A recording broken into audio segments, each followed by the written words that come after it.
Well, let's get down to the conversations. But before that, let's take a look at it. I know, some of you may cringe after seeing some of the errors and all of that, but we still have to look at it and put everything in context. Gentlemen, good to see you. Good to see you. Welcome to the show. Let's do the highlights again. Ghana versus Egypt. Show of Gabon blows the whistle, doesn't get it. There's a great chance, it's delivered, and it's not in the back of the net. Ivory just easily takes it from our shore, and this is the man you've got to worry about. Oh my word, Kudus is the man. He's back. Mohammed Kudus, the skill, the panache. It's Egypt 0, Ghana 1. Jordan Ayew with the corner into the penalty box is smashed away onto the roof of the net.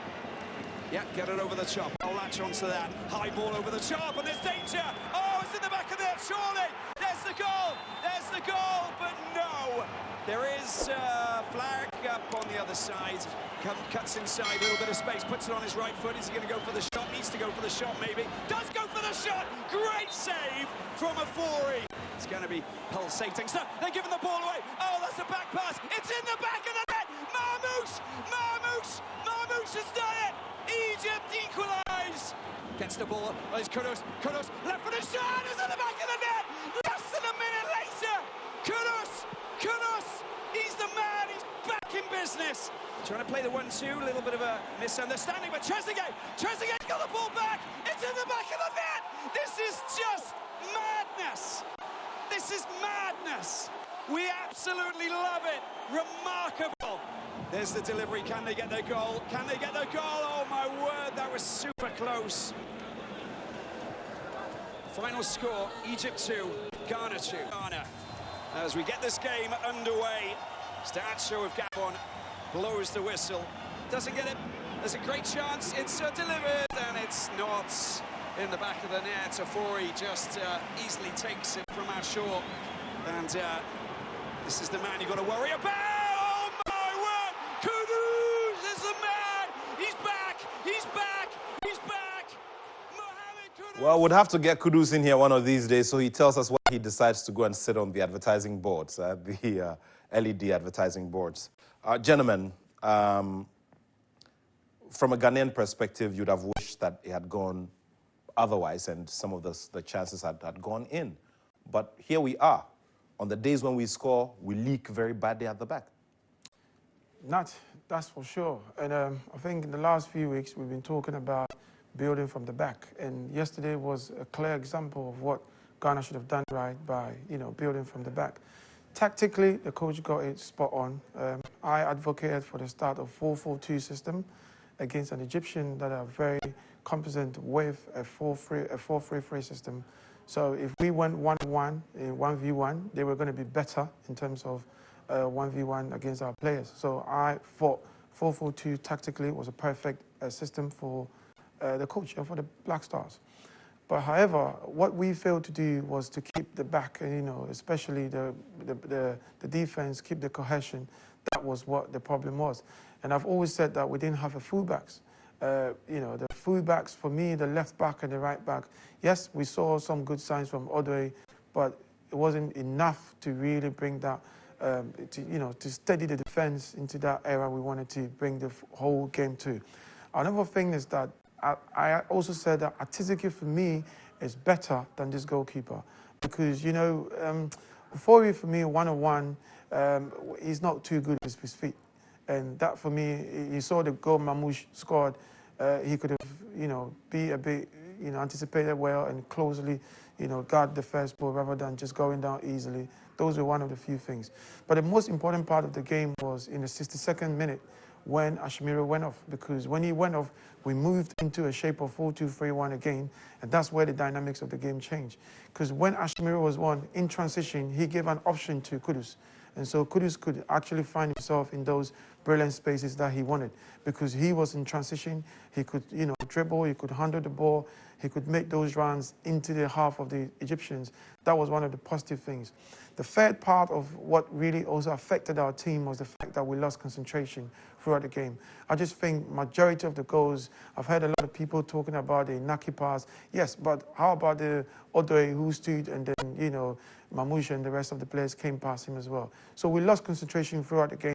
And I just think that one of the key things and the key lessons for this team is to also make sure that we steady the defense and then we move ahead against Mozambique. Well, Victor, we were talking about the defense, and that has always been an area for conversation in these past few days. I don't know what your assessment is. In my very first piece for Major Online, I published it this morning, and I made a case about how none of this should surprise anyone. None of what we saw yesterday, because it's become a recurring theme for the Black Stars. And if you go back to every single game of the last 6 matches at the AFCON that we failed to win, you would find traces of what we saw yesterday littered across those games. So you have a team that cannot defend, you have a team that cannot attack, you have a team that leaks a lot of chances and allows the opponents to advance too close for comfort. If you look through the numbers yesterday, and generally the 2 games that we have played, yesterday we completed just 11 progressive passes, and that excludes the passes that we made in the final third of the opponent, in the first third of our pitch. If you look at the 2 games, we made 23 final third passes, 1 cross from open play, and created no chance. That's for the Egypt game alone. Against Cape Verde, we made 24 progressive passes, 26 final third passes, and Cape Verde made more than we did. They made more final third passes, 27, and created 2 big chances and had 4 crosses from open play. What that tells you is that clearly this is not a team that is coached to play any kind of attacking football, be it possessive, obsessed, or possession obsessed, or possession dominated, or the direct crossing dependent football. They don't play any of that. That is why when Black Stars get the ball, you see the players make a lot of back passes. You don't see players show themselves into space, present themselves as options or outlets to pass the ball to. You don't see too many runs in behind or off the ball runs because they have not been trained to. And those are things that a coach would take hours, right, to get a team through during training sessions, because when the match starts, every move is essential. When a player moves, his teammates are expected to move. So the distance, the team shape remains intact. So everything is calculated and presented together, executed together. So everything has to look synchronized, right? So that is why when Mohammed Kudus gets the ball, he swivels and turns and he doesn't see any options. He wants to take another touch. He wants to dribble again and again because the options don't exist. There are no spaces. There are no teammates who are free for him to release the ball to. Curiously, if you look at the best football Ghana has played in the last year, and that was the final 25 minutes against Madagascar, it was a game that had everything. We moved the ball quickly, we maintained possession where we circulated the ball into areas where we forced the opponents and stretched their shape. And you had players moving off the ball and presenting themselves as options.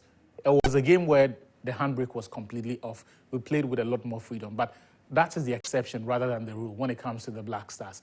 Defensively, our problems even look worse. I've already spoken about the chances that we've conceded in the 2 games that we have played. The other part, and that takes me to the football that we saw yesterday, that for me indicts Chris Hughton, is the in-game management. So the tactical tweaks, the structural adjustments that a coach will make ostensibly to take control away from the opponents, to take away the opponent's momentum, to essentially ensure that the balance of play is in their favor. Either those tweaks or the substitutions. We didn't get that yesterday. So yes, the aggression and the intensity with which we played in the first half was good. And I don't think the first half performance that we saw was because the structure that we put out yesterday was superior to what we did against Cape Verde or any of the games Chris Hughton played. It was the same. The only difference this time around was that we moved the ball quicker, we were more aggressive, and we tried to play on the front foot. The issue for me yesterday was the fact that we were forced to sit deep when the second half started. So Egypt knew that they were going out if they lose that match. So what does Rui Vitória do? he throws on Hamdi Fathi and liberates him. He asks him to move forward and join the 4 players who are attacking for Egypt. So you have Mustafa Mohamed, you have Imam Ashur, you have Omar Mamouche. And then he asks Hamdi Fathi to join them. What that gave Egypt was numerical advantage in every phase of their build-up. And then when they got into the vital areas of the Ghana half, they had the players to combine with, so you saw a number of triangles every time they were in possession. And then when the Ghanaians pressed too close to them, they had the numbers to draw rings around them. And so you saw that they started stretching the Ghanaian players because now they were forcing the issue and moving the Ghanaian players out of the comfort zone. How many last-ditch tackles did Gideon Mensah not have to make? How many last-ditch tackles did Alexander Djiku make last night? And it was all because in the second half, they forced the issue. They made tactical tweaks. What did Ghana do? Nothing. So you had a situation where the players kept ballooning the ball. Egypt will get the ball, recycle possession. It comes back into the Ghana area. Djiku would have to hoof it clear because there was no plan for us to progress play and try to at least end or kill the momentum that the Egyptians were on. So those mistakes that we saw, everything else that happened, all of those mistakes that we love to blame the players for, were the effect of what had already been caused. And I'll be the first to say, as professional players, you perhaps would want to see Osman Bukhari to sense the danger and get the ball out of harm's way before Mamouche picked his pocket. But if you take it back to the first goal that we conceded, you would realize that Iñaki Williams looked jaded. He was knackered. And it was all because he had taken up positions on the pitch and he had been assigned a task that took too much away from him, that allowed him to give to the team. So you realize that of the 73 minutes that Iñaki Williams played on the pitch, he had received just 9 passes. 9. Of the 9 passes that he received, 1 was in the penalty box, the other was in the half space. So of the 73 minutes that Iñaki Williams spent on the pitch, there were only 2 touches or 2 instances where he received the ball in areas where he could actually be of use to the team in an attacking sense. So you would see this map here, and you see the 2 touches. So the first one closer to the right, so you right can side. And, give us an illustration of this one. And you can get to see, this is perhaps, of all the touches that Iñaki Williams had, this and this, these 2 were the most meaningful Iñaki Williams had. And that is unacceptable because he is essentially feeding on crumbs. Now, the question that I asked myself watching yesterday's game, and in fact, every other game Iñaki has played for Ghana, was, are his teammates finding him less and less because they don't trust him? Because if you are a central midfielder and you get the ball, your natural instinct is to find the players who can move the ball further forward so that you're free. You also get to rest, right? Because you don't want to engage in the play too much. So you hand the ball to the players who can wreak havoc. So why is it that when it comes to Iñaki Williams, it is only on 2 occasions of the 73 minutes that he spent on the pitch that his teammates found him? I don't think it is simply a case of his teammates not trusting him. I think they know his ability. However, the team has not been set up in a manner that would allow him to get significant service and, more importantly, be involved in the areas where he can hurt opponents and be useful to Ghana. So you realize that this, and these are the areas where Iñaki is receiving the ball. Often when he gets the ball here, he has 2 players to contend with, or he's forced to make a safe pass, or he's required to dribble his way out of traffic. Iñaki is not a dribbler. If you have Joseph Pencil here, he's going to look decent because Pencil has got pace. He's got a bit of trickery around him, even if it's not the most conventional that you'd like to see. So he can be useful in these areas. But Iñaki is a threat when he plays in these areas. So when that situation happens, you ask yourself, who else is being stifled by the team structure and the job description that the coaches have given them, right? This is Antoine Semenyo. Ordinarily, all of these are things you would want to see perhaps a bit further up the pitch, and these touches being a bit more central, these a bit further up the pitch and being a bit more central. But you can count 1, 2, 3, 4, 5, 6, 7, 8, 9, 10, 11, 12, 13, 14, 15, 16 touches that are nowhere close to the areas where Semenyo, by his job description, will be useful to the team. Because we kept hitting a lot of hopeful long balls to Antoine Semenyo. And what was he supposed to do? Feed on cramps. This spot here was the closest he got to scoring a goal. And I think that was the Kudus Mohammed pass that he played to him, and unfortunately, the shot was tamed. So, if you look at both players, and Iñaki Williams especially, yesterday, and as has been the case for a lot of the matches that the Black Stars have had to play, Iñaki gets involved in areas where he's not really able to influence the game. And also, will require him to work too hard than he's used to. So there is that. So everything else that we saw, Iñaki does not have a fitness problem. He's played in La Liga all these years. He hardly gets injured. So in terms of conditioning and fitness, Iñaki is as good as every player you can think of on the face of the earth.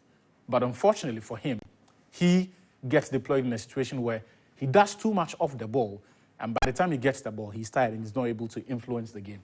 Now, if you look at the other player on the other side of Ghana's flank, Jordan Ayew, for me, was the most disappointing of Ghana's performance yesterday. And we have often heard people make excuses for him and assume that because he's useful at Crystal Palace, what he does in Ghana is the same thing he does. And that's false. And you see, that narrative itself is born out of the jaundiced assertion that the tactical needs of a forward at Crystal Palace would be the same as the tactical needs of a forward in the Ghana team. Oh. And you see, the reality is this. When it comes to forwards in the modern game, the job description has not changed. The requirements do not change. And we shouldn't change it for Jordan. For a forward, you are required to be involved in the goal-making process. Simpliciter. You dribble, you create chances, you send in crosses, you make key passes in the vital areas, or you score goals. Which of these did Jordan satisfy yesterday? And the write-up is on my Jordan line. We don't want to get into the full aspect of everything that I have put already there. But if you look through the numbers for Jordan Ayew yesterday, he had 0 shots.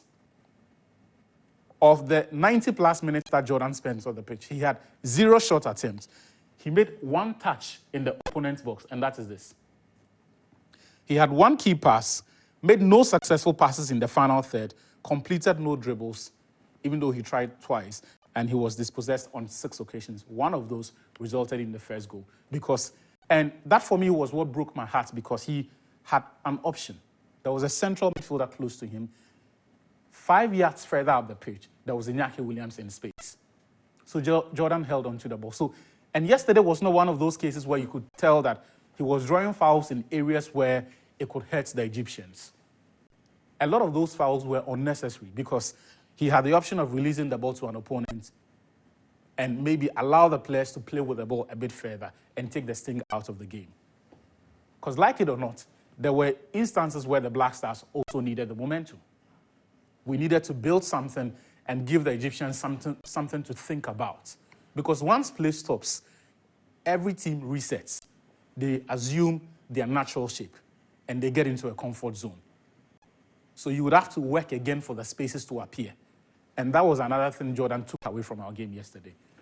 And look, what was heartbreaking about that was, and we discussed it yesterday on the show, that when players often tough talk before games, it is likely to be one of 2 extremes. They are going to play brilliantly, or they are going to give you a performance to forget. And yesterday, it was one of those for Jordan Ayew. And when you consider the fact that we're seeing the big players step up and be counted for their countries. Emilio Nsue yesterday, hat-trick for Equatorial Guinea. Truce the Kong, dragged Nigeria to victory. In the first game, we saw Seko Fofana and co. We were discussing Morocco and how their players stepped up for them against Tanzania. So what we saw yesterday was a team with deep structural issues. Before you carry on, Yeah. Did you see a better Jordan Ayew yesterday or in the first game? Which of these games gave the better of him? And was there anything positive to pick away from Jordan's performance yesterday? No, there were no positives. And I don't think you can even point to anything significant from the Cape Verde game either. And again, I'll remind our viewers and our listeners that when it comes to a forward, your job is simple. Be involved in the goal-scoring process. If you are able to support defensively, that's an auxiliary responsibility that you take on. But you will be judged on your ability to dribble, be involved in the build-up to the goals, create chances, make forward passes, key passes, make third runs into the penalty area, and score goals. If he's not doing any of these, and curiously, when it comes to Iñaki and Joseph Pencil and all of these other forwards that we have in the team, we question why they are not influencing the game. And I'm just saying that the metrics should not be different for Jordan.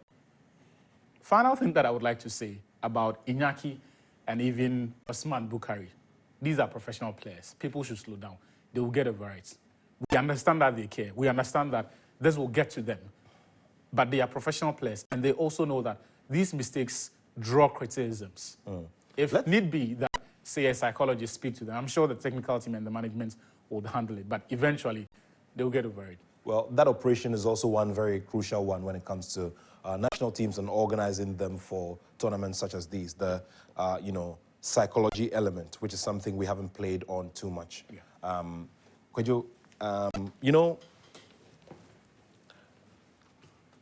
he was talking about something very critical here, the Osman Bukari case. Yeah. Now, was taking him off at that time a good decision? I mean, the reason that we're given was that the realization came that the incident had affected his play, so they needed to get him off immediately. But what about getting him? I mean, we got a few water breaks and all of that. Why didn't we just, pump him up and tell him, look, it's because we're just discussing off air that Osman could be a terrible, a pain in the neck for any defense when he's in his element. Nat, I just think if the map can come back, the map you had before, if it can come back, you will see the heat from here. Yeah. Now, if you look at this side of the map, or let's just take it back from the Jordan map. Yeah. And on the left side, where he was operating more as a traditional winger rather than a striker, which I've always said on the show, that if you want the best of Jordan, put him in the box. Once he's a top man there, you can have a sharp winger playing through there. Now, with the Osman Bukari playing on the right side of midfield, this is what happens. I just think that Osman Bukari should be playing more up front here. For me, he should have replaced Semenyo rather than bringing him back to the right. Because we had the likes of Pencil there, who was a speedster, who could shape it up here. Now, watch this. If you watch the whole Iñaki Williams game, he wasn't meant to attack. The setup of the Black Stars was a 4-4-2 setup. It was a tactical setup. It was meant for him to keep the shape so that the Egyptians don't come as 1v1. Because in a 1v1 system, they were always going to be better than us. Why? Our players less better than them? No. For the fact that they have been playing a 4-3-3 system for years. This was the first time the Black Stars were playing a 4-4-2 in a fluid shape with different kinds of players. I'm not sure these all set of players have played a 4-4-2 together as a team for the Black Stars. So for the coach to keep that shape going, it was better he played that 4-4-2 system with Iñaki Williams just doing a job. Rather than being an attacker, he was just doing a job, keeping the shape here and making sure that the team stays in shape. They don't push high the pitch. He closes down so that Odwe can always, have a field day a bit. So you realize that the moment the ball went past Iñaki Williams or the pressure that soaked him here deep, that's where the pass came. Then Odwe was caught ball watching and the goal came. So for me, Bukari situation, I don't think Bukari should have been here. I just think that he should have been here. Because what Semenyo did for us wasn't a player that was ready to score. He was just a player that was giving us a bit of up-front pressure. And then for me, after 70th minute, he should have been off and we should have got a goal poacher rather than somebody that brings energy up front there. We didn't need that energy at that point. We needed goal. And so that was another thing. One of the things that happened here in the middle was that every time we had the ball, one of the reasons that we didn't get these Iñaki Williams, even on the course of play or passage of play, also involving in the play, was the fact that there was a bit of slow build-up in the middle here with Kudus and Ashmiru because you could tell they haven't played together for a long time. So that movement, that general connection between them was a bit slower in the build-up. Even though they're professionals, they understood what they had to do. So if that movement here was a quick build-up quickly, it would draw Inaki Williams and Jordan up front. Jordan wouldn't have had a choice. We built up so slow that Jordan had to be involved here in midfield as part of the play. That was not needed. We needed Jordan rather. If we had not played him here, we played him in that position, he should be striking on the left side or get swinging in the crosses from that particular side. So for me, Bukari should have been here rather than be here. All right, so in a few moments as well, we'll be taking a look at how the Black Stars can practically squeeze water out of stone, because as the situation stands now, Ghana is seated at the bottom of Group B. And that's another major conversation as well, because, we're still looking at qualification. Some 4 third-place teams are going to go through from this stage. Unfortunately, we're having to have this conversation again. Last AFCON, we had to have this conversation. We're having it again. And that is the reality. This time it's actually worse because yeah, and that is our reality. There is a calculation for what can happen on Sunday, right? And then there is a calculation for what can happen in the other groups as well. Okay, so this is what we're going to do. At this point, we might as well petition GES to take away mathematics from the curriculum because the Black Stars at every tournament will engage our thinking caps to the point where you will get the mathematics willy-nilly.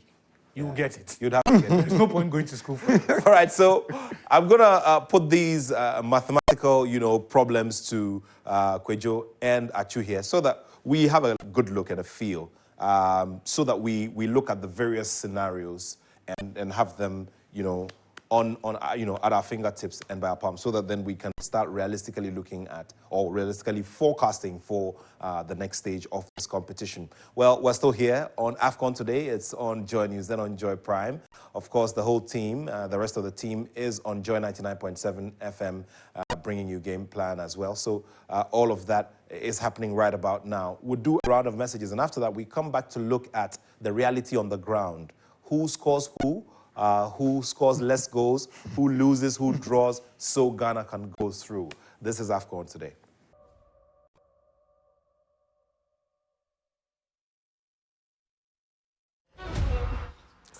All right, so there it is. It's time to get to the man of philosophy in sport and the man who brings us the statistics. We're going to look at that in a bit. Like I told you, coming up very shortly will be the reality on the ground and the calculations according to the AFCON Today team. They're going to tell us what it is that we have to do to stay in the competition. So, Karim, come over, come join us. Karim will be bringing us, some facts that are aside. Karim, good to see you. Everything okay? Yeah, not. Yeah. We all wanted to, yeah. We are still morning. Charlie, I woke up at 3 a.m. and the first thing that came to mind was the goals we conceded. Charlie, it's so shambolic. Yeah. It's Friday. Yeah. And I'm from the mosque. I'm feeling spiritual and inspired. Very well. I was about to say that. Yes. Allah said in the Quran, chapter 14, that is Surah Ibrahim. If you go to the Bible, that is Abraham. Quran chapter 14, verse 7. If you are grateful, I will bestow more favors unto you. And we saw one of his sons, Mohammed Kudus, who he healed, but not fully. We are asking him to heal him more so that on Monday we can complete the job. But God is asking us to be grateful to him. But human beings, say we like praise more. So I am coming to look at Kudus and give him his due, like what he's done. We should appreciate him and ask for more on Monday so that he will drag us through. Very well. So if you are looking at the game, the general stats from it looks like generally we were dominated. And we were dominated, but one man stood out. In all that, I want to look at how Ghana depended on him throughout the game in all phases. Looking at possession, Egypt completely dominated us. That is, they had 58% of possession and we had 42%. If you are taking out Kudus, who is very much more comfortable on the ball, then there is the only other person that can hold on to the ball for a bit more to give Ghana some momentum is Jordan Ayew. And Kudus did that really well when he's on the ball. The Egyptians couldn't go to him. If you go, he's going to dribble past you. And that is why in the game he had the most dribbles of any Ghanaian player. Then let's look at shots. Total shots in the game. Egypt attempted 11 shots in total in that game. And Ghana, Egypt is almost doubling what we've done. We've attempted a total of 6 shots in that game. Then let's look at what is on target. Egypt again, 5 on target. Then Ghana, 3. Almost doubling what we've done again in every phase. Look at, talking about the influence and how we depended on Kudus in the game. Of the 3 shots we attempted that were on target, we attempted 2 of them, and they were goals. And big chances created. That is the dependency I'm talking about. Egypt created 2 big chances and converted all of them. We created nothing, but we scored 2 goals. That's how much work Kudus and the magic he has done in the game. There was nothing sort of like a chance that you'd expect him to score, but he scored out of nothing. Then let's look at expected goal. This is more telling. Egypt were expected at least to score a goal in that game, but Ghana, 0.31. Of all the 5-6 chances we've created in that game, everything, all of them accumulated to an expected goal of 0.31. That is 31% chance that would score a goal in that game. And Kudus managed to score how many? 2. That is the dependency I'm talking about on Kudus in that game. Everything we did in that game was dependent on him. Key passes, Egypt had 9, and they managed to score 2 goals. We just had only 5 key passes in that game. Then let's look at touches in the ball. We couldn't even go into their box talking about creating chance in there to score. Egypt had 21 touches in our box. Then we had 7 touches in their box. That is 2 times more than we've done. Then let's go to the next graphic. This is the momentum graphic. How the pressure we've had on Egypt and the possibility of creating a chance out of it. If you are looking at the momentum map, it will come up shortly. Egypt dominated Ghana throughout the game. This is the momentum map. How high the plottings are. That is the possibility of creating a chance at each time. And look at it. The majority of the game, it was like almost all of the game, Ghana was on the back foot, creating nothing. That is why I'm saying that we should appreciate Kudus. We didn't go close to creating any danger for them in their final third, talking about creating chances throughout the game. Look at it. That is Egypt's momentum throughout the game, having more of the danger and attacking threat throughout the game. It means that if we had to score and Kudus scored 2, it was out of nothing. If you are not extraordinary, you can't do that in a game like this. Now let's move on to the pass map. That is even more telling about the influence Kudus had in that game. Of all the 11 players, this is Mohammed Kudus. That was his average position in that game. And of all the 10 outfield players we had in that game, only 3 of them didn't manage to link a pass to him. It means that everybody in Ghana's team was looking out for Kudus because they knew that he's a magic man. If you look, then only 3 players in that team couldn't find a straight pass to Mohammed Kudus here. That is Mohamed Salisu and Alexander Juku and Iñaki Williams. If there's any question about any player not finding a pass to Kudus, then it would be Iñaki Williams. But that is also that is not surprising because of how isolated he was throughout the game. So there was no question marks there. Out of that, apart from that, every other outfield player we had in that game was looking out for Kudus. And that is much of the work he's done. If you are comparing what he's done in this game, it is like looking out for Lionel Messi in that 2019 Barcelona team. He carried the team on his back throughout the season and won them a La Liga. It was much of a work he did alone to win the game for Ghana, but entirely we didn't help him. If we had defended well, those goals he scored out of nothing, at least we could have won 2-1 if we had minimized the errors. But we couldn't minimize our errors and give up 2 goals to draw. But we thank him for what he's done yesterday. Now we are asking for more on Monday. He should drag us through that finish line. As well. Karim, before you go, Nats, pay attention to something. Sure.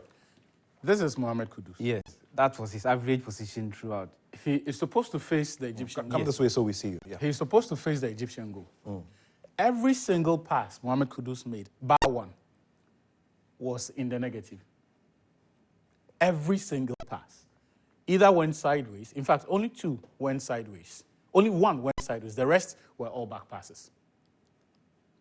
back comfortable, safe passes, which only means one thing.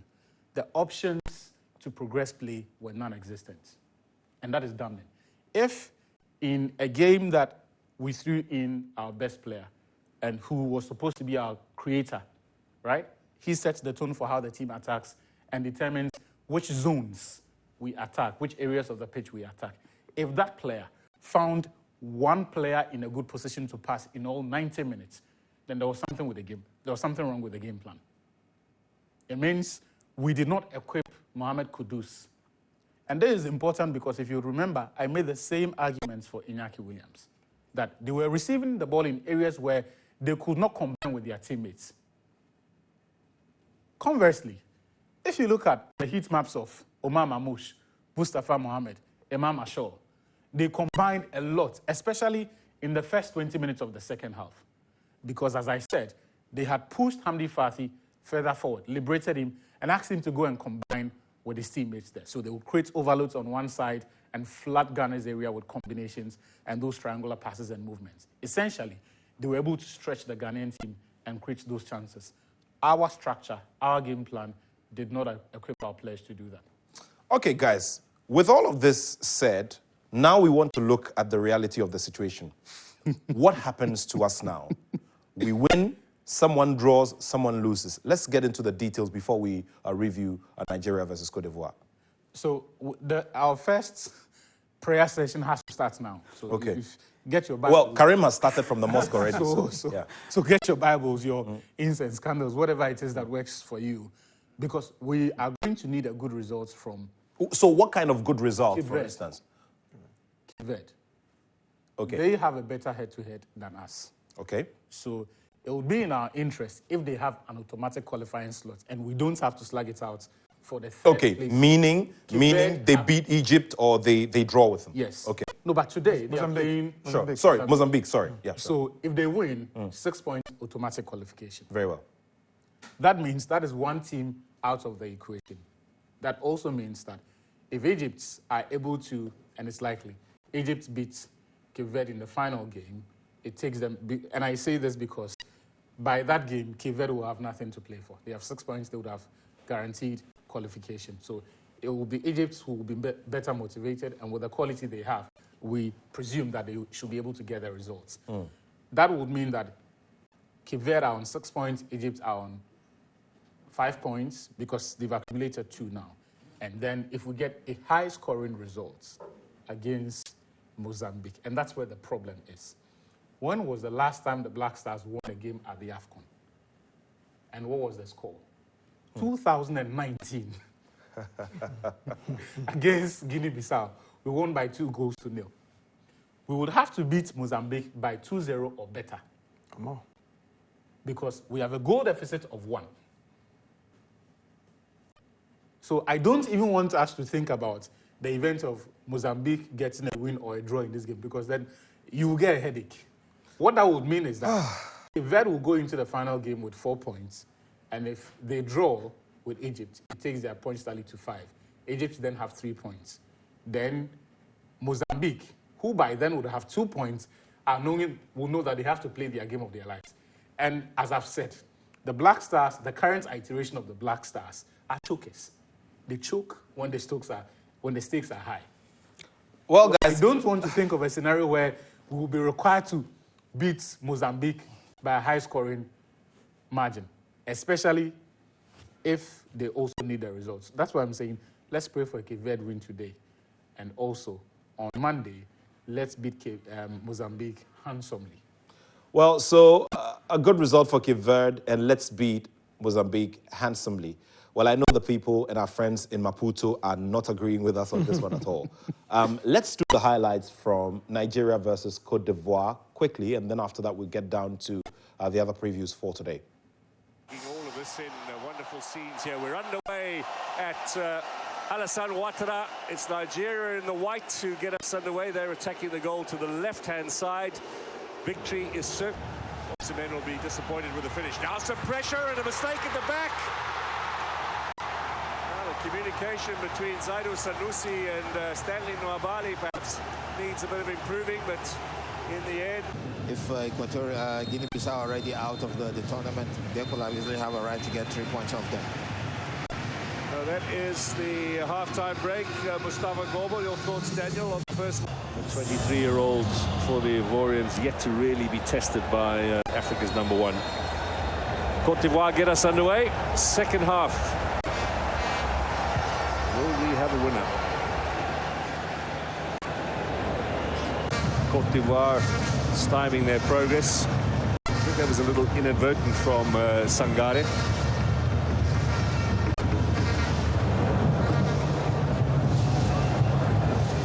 Osimhen coming through is Lukman on the turn. Fofana gets a foot to it. Osimhen stays down. Nigeria on the attack though. He has the ball across. VAR doing his job. You know, you can see he's not playing passing. He pulled his JC first and then he yanked him on his Achilles. So it's one thing to get it. The other. Well, it is a penalty.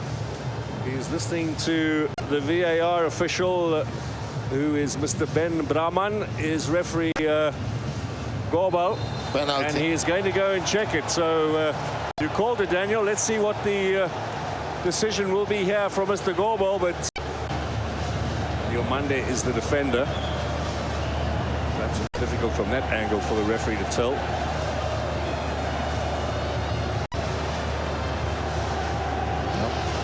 It's an anxious-looking crowd. There he comes.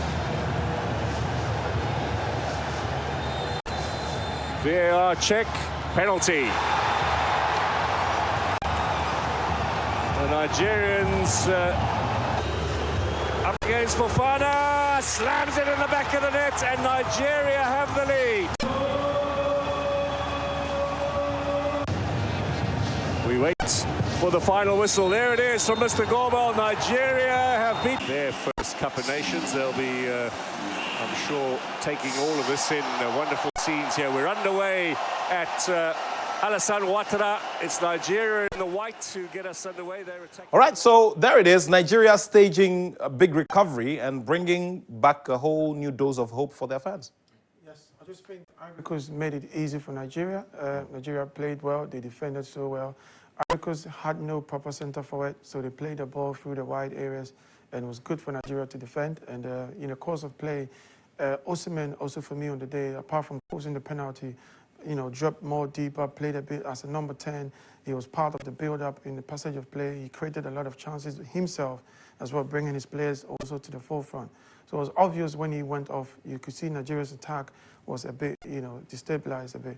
But that's what happened basically. You watch the game and, you know, Ivory Coast made changes, brought Bamba, couldn't affect the game because there was no central target man to play the ball to.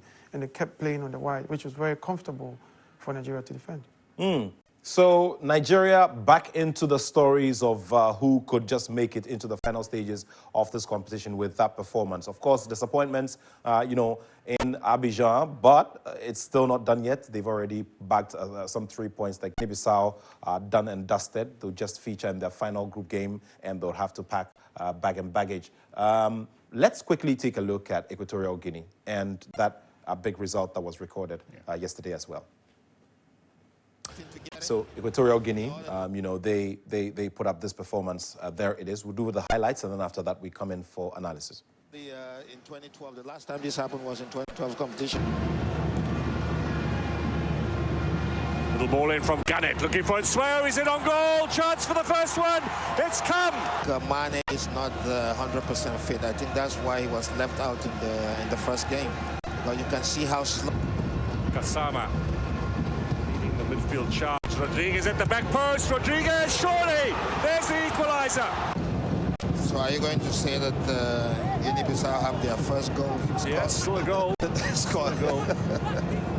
That's 3 in total now at the Cup of Nations finals. Maybe another one here. Franchelino in on goal. Yeah. Coco with a challenge. Penalty. All eyes on him now. Review, no penalty. Free kick instead. And Coco will have the yellow card rescinded as well. This first opportunity. Chance here at the other end. That's an offensive howler, and it is punished by Josetti Miranda. This is more of the style we've come to recognize from Equatorial Guinea. Out wide on the left hand, Basile Ndong. This should be a chance for Nswell. It is. You know, the shot from the right side, you know, into switch to the left side, a good cross. The goalkeeper went for it, you know, couldn't reach it, and I said, Lovely ball through. Nswell for the hat-trick. Can he score? Yes, he can. That's the first hat-trick. No, it's not. Flags up. Nation, you know, that's huge. Now, I wonder whether they might check this. Well, let's see what VAR will call, but it looks... And the other change is Marciano Sansa, who will get his first opportunity at this tournament. For Guinea-Bissau, the goal has been given. The hat-trick stands for Emilio Nswell. Mikel. Left-footed cross. It's a good ball in for Zeb Turnbull. He's got one. Consolation. It was way offside. No, he's coming from an onside. The back. I was looking at Balde. He was... All right, so Equatorial Guinea have also given themselves, you know, this new lease of energy. Yeah. They are one of the best performing teams at the AFCON in the modern era. Every time they've made the AFCON, they've qualified out of the group stage. They've made the quarterfinal twice, they've made the semi-final once, and in the last two times that they've been eliminated, it's been to two teams who have gone on to win the tournament, Senegal and to Cameroon. And now you have Emilio Nswell firmly cementing his legacy as the country's greatest player of all time. And also, the ladies are also doing their bit. I mean, we could talk about their national team and that one title that is the only one that's not been won by Nigeria. Well, we'll focus on the ladies another day. But let's quickly take a look at today's games. We've spoken about the Group B game, which is of great interest to Ghana, and possible progress from the group stage. Now, there it is. So that fixture comes up later this afternoon. In a few minutes from now, it kicks off very shortly. But now we want to throw the focus on that big game where the defending champions go up against Cameroon. And of course, that sounds like a final fixture which can draw millions of eyeballs from around the world. Senegal versus Cameroon. It's a big one. This fixture is one of the most difficult in the history of the AFCON. If you look at the last 4 meetings between the two teams, only 3 goals have been scored. The last 2 have not produced any goal at all, and they both travelled all the way to penalty shootouts. So even extra time could not separate them. And Cameroon have this weird run of scoring all of their last 23 goals at the AFCON from inside the penalty area. And that includes some penalties that they have had. And so they are a team that creates loads of chances, but also high-quality chances that they invariably take. I mean, if you have Carl Toko Akambi and then the big man himself, Vincent Aboubakar, leading the lines for you, you surely know what to expect. And they have continued with that tradition. Even against Guinea, we saw Judge Kevin Nkudu create 7 chances in the game. Before that, the player at the AFCON to have created the most chances was Charles Kabori against the Black Stars of Ghana when Burkina Faso placed Ghana in 2013. So that is the sort of game that I expect. A few chances, or fewer chances than you ordinarily would get from matches involving Cameroon because of the history between the two sides. But in the end, you do expect that Senegal will come on top of this one. All right, Senegal on top? I think it's going to be more close than we ever thought. It could even end up in the draw for me because Cameroon are, they're used to these type of games and they know how to turn on the heat when it comes to these type of games. Quality-wise, yes, Senegal are ahead of Cameroon, but I think it could end up in a draw. A draw? Yeah. Okay, so. A scoring draw or? I think a scoring draw could possibly, yeah. Well, maybe 1-1, yeah. Okay, well, let's see how it goes. Cameroon coming up against Senegal. Senegal are starting off the tournament on a very good note and looking very good. However, this could be a very big stumbling block in their way to winning it twice on the trot. Just before we wrap things up, gentlemen, I want you to give me your quick thoughts on Guinea versus the Gambia. Let me begin with you, Kujo. Yes, Guinea started the tournament very well, even though they had a few hurdles there. Gambia, very good side. I watched them the other day. I think the way they play, especially when they're in transition, they're such a very good team. They have some guys, good movement off the ball as well. I just think it's going to be a very close and keenly contested game. I wouldn't be surprised if Gambia beats Guinea. Okay, what about you? Guinea are the better organized team with more match-winning ability within their ranks, and I think it will come for something today. So there it is, Cape Verde versus Mozambique, Senegal versus Cameroon, and Guinea versus the Gambia. The Gambia going into this game with the underdog tag. Can they do something magical? Can they just turn the tide around? Well, we'll get to see when all of it happens. Thank you so much for watching. We'll be back on Monday to bring you a big review of the whole weekend and also look ahead to some more games. Remember, Ghana will be looking ahead to a final group game, which will determine the whole look and feel of what we should be expecting. Thank you so much for watching. Thanks to the whole production team. We'll be back on Monday. My name is Nathaniel Atto, and I have love for sport.